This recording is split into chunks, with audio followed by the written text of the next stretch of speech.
Missionários da Luz, capítulo 1. O psicógrafo. Encerrada a conversação referente aos problemas de intercâmbio com os habitantes da esfera carnal, o instrutor Alexandre, que desempenha elevadas funções em nosso plano, dirigiu-me a palavra gentilmente. Compreendo seu desejo. Se quiser, poderá acompanhar-me ao nosso núcleo em momento oportuno. Sim, respondi encantado. A questão mediúnica é fascinante. O interlocutor sorriu benevolentemente e concordou. De fato, para quem lhe examine os ascendentes morais. Marcou-se, mais tarde, a noite de minha visita, e esperei os ensinamentos práticos, alimentando indisfarçável interesse. Surgida a oportunidade, vali-me da prestigiosa influência para ingressar no espaçoso e velho salão, onde Alexandre desempenha atribuições na chefia. Entre as dezenas de cadeiras dispostas em filas, somente 18 permaneciam ocupadas por pessoas terrestres, autênticas. As demais atendiam à massa invisível aos olhos comuns do plano físico. Grande assembleia de almas sofredoras, público extenso e necessitado. Reparei que fios luminosos dividiam os assistentes da região espiritual em turmas diferentes. Cada grupo exibia características próprias. Em torno das zonas de acesso, postavam-se corpos de guarda e compreendi pelo vozerio do exterior que ali também a entrada dos desencarnados obedecia a controle significativo. As entidades necessitadas, admitidas ao interior, mantinham discrição e silêncio. Entrei cauteloso, sem despertar atenção, na assembleia que ouvia, emocionadamente, a palavra generosa e edificante de operoso instrutor da casa. Grande número de cooperadores velavam atentos. E enquanto o devotado mentor falava com o coração nas palavras, os 18 companheiros encarnados demoravam-se em rigorosa concentração do pensamento, elevado a objetivos altos e puros. Era belo sentir-lhes a vibração particular. Cada qual emitia raios luminosos, muito diferentes entre si, na intensidade e na cor.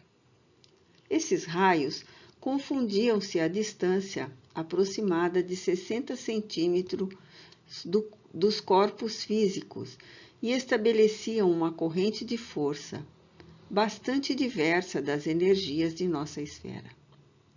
Essa corrente não se limitava ao círculo movimentado. Em certo ponto, despejava elementos vitais à maneira de fonte miraculosa, com origem nos corações e nos cérebros humanos que ali se reuniam. As energias dos encarnados casavam-se aos fluidos vigorosos dos trabalhadores de nosso plano de ação, congregados em vasto número, formando precioso armazém de benefícios para os infelizes, extremamente apegados ainda às sensações fisiológicas. Semelhantes forças mentais não são ilusórias, como pode parecer ao raciocínio terrestre, menos esclarecido quanto às reservas infinitas de possibilidades além da matéria mais grosseira.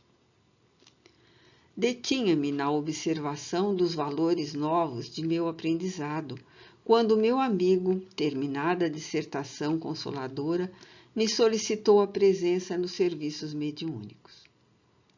Demonstrando-se interessado no aproveitamento integral do tempo, foi muito comedido nas saudações. Não podemos perder os minutos, informou. E designando reduzido grupo de 6 entidades próximas, esclareceu. Esperam ali os amigos autorizados. A comunicação? Indaguei. O instrutor fez um sinal afirmativo e acrescentou: nem todos, porém, conseguem o intuito à mesma hora. Alguns são obrigados a esperar semanas, meses, anos. Não supunha tão difícil a tarefa, aduzi espantado. Verás, falou Alexandre gentil. E dirigindo-se para um rapaz que se mantinha em profunda concentração, cercado de auxiliares de nosso plano, explicou atencioso. Temos 6 comunicantes prováveis, mas, na presente reunião, apenas compareceu um médium em condições de atender. Desde já, portanto, somos obrigados a considerar que o grupo de aprendizes e obreiros terrestres somente receberá o que se relacione com o interesse coletivo. Não há possibilidade para qualquer serviço extraordinário. Julguei que o médium fosse a máquina acima de tudo, ponderei. A máquina também gasta, observou o instrutor, e estamos diante de maquinismo demasiadamente delicado. Fixando-me a expressão espantadiça, Alexandre explicou. Preliminarmente, devemos reconhecer que, nos serviços mediúnicos, preponderam os fatores morais. Neste momento, o médium, para ser fiel ao mandato superior, necessita clareza e serenidade, como o espelho cristalino de um lago. De outro modo, as ondas de inquietude perturbariam a projeção de nossa espiritualidade sobre a materialidade terrena, como as águas revoltas não refletem as imagens sublimes do céu e da natureza ambiente. Indicando o médium, prosseguiu o orientador com voz firme. Este irmão não é um simples aparelho, é um espírito que deve ser tão livre quanto o nosso e que, a fim de se prestar ao intercâmbio desejado, precisa renunciar a si mesmo, com abnegação e humildade. Primeiros fatores na obtenção de acesso à permuta com as regiões mais elevadas. Necessita calar para que outros falem, dar de si próprio para que outros recebam. Em suma, deve servir de ponte na qual se encontrem interesses diferentes. Sem essa compreensão, consciente do espírito de serviço, não poderia atender aos propósitos edificantes. Naturalmente, ele é responsável pela manutenção dos recursos interiores, tais como a tolerância, a humildade, a disposição fraterna, a paciência e o amor cristão. Todavia, precisamos cooperar no sentido de manter-lhes os estímulos de natureza exterior, porque se o companheiro não tem pão, nem paz relativa, se lhe falta assistência nas aquisições mais simples, não poderemos exigir-lhe a colaboração redundante em sacrifício. Nossas responsabilidades, portanto, estão conjugadas nos mínimos detalhes da tarefa a cumprir. Raiando-me a ideia de que o médium deveria esperar satisfeito a compensação divina, Alexandre ponderou. Consideremos, contudo, meu amigo, que ainda nos encontramos em trabalho incompleto. A questão de salário virá depois. Nesse ponto da conversação, convidou-me à aproximação do aparelho mediúnico e, colocando-lhe a destra sobre a fronte, exclamou: Observe.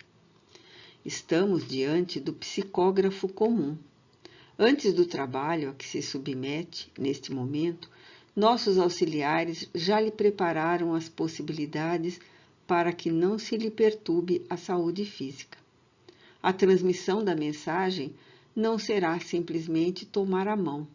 Há processos intrincados, complexos. E ante a minha profunda curiosidade científica, o orientador ofereceu-me o auxílio magnético de sua personalidade vigorosa e passei a observar no corpo do intermediário grande laboratório de forças vibrantes. Meu poder de apreensão visual superara os raios X com características muito mais aperfeiçoadas. As glândulas do rapaz transformaram-se em núcleos luminosos, à guisa de perfeitas oficinas elétricas.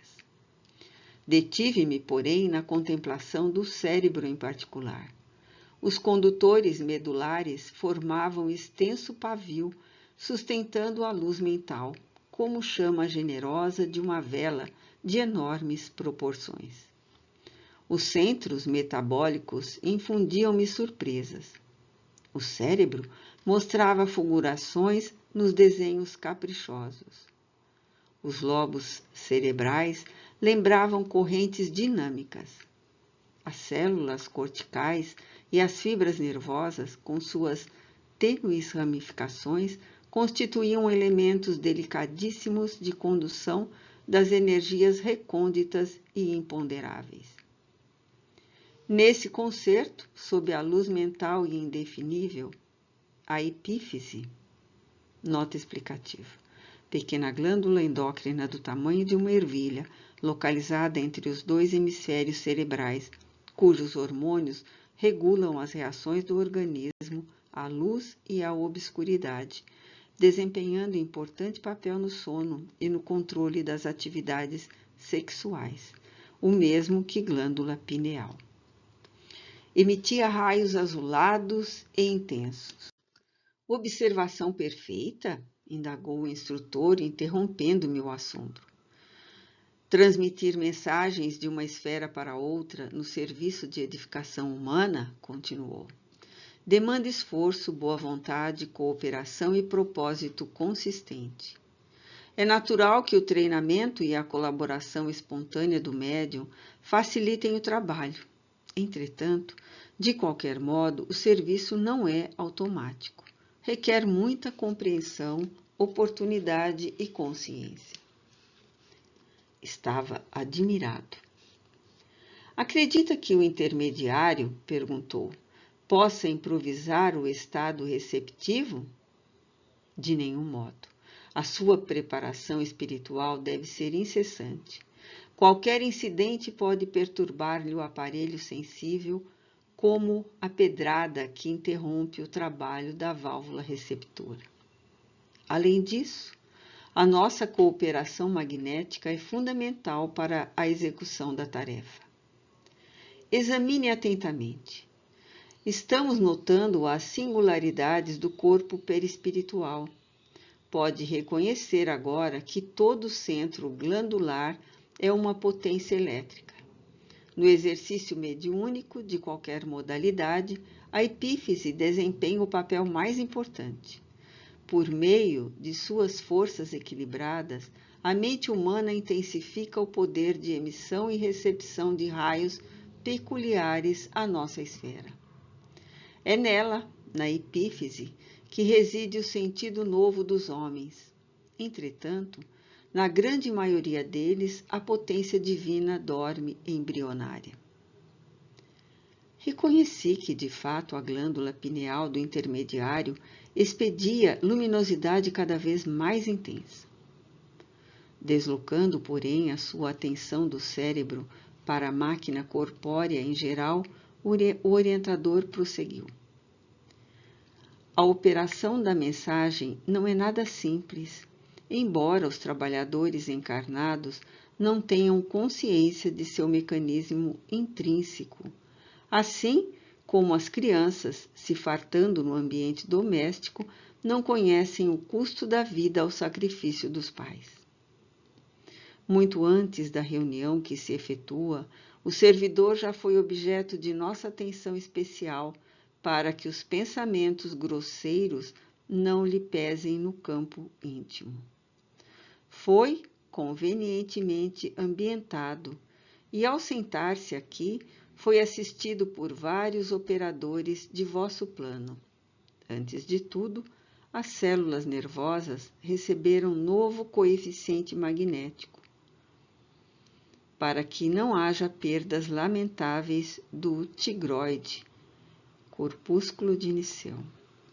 pequenos grânulos basófilos localizados no citoplasma das células nervosas, constituídos pelo retículo endoplasmático rugoso, estrutura celular responsável pela síntese de proteína, necessários aos processos da inteligência.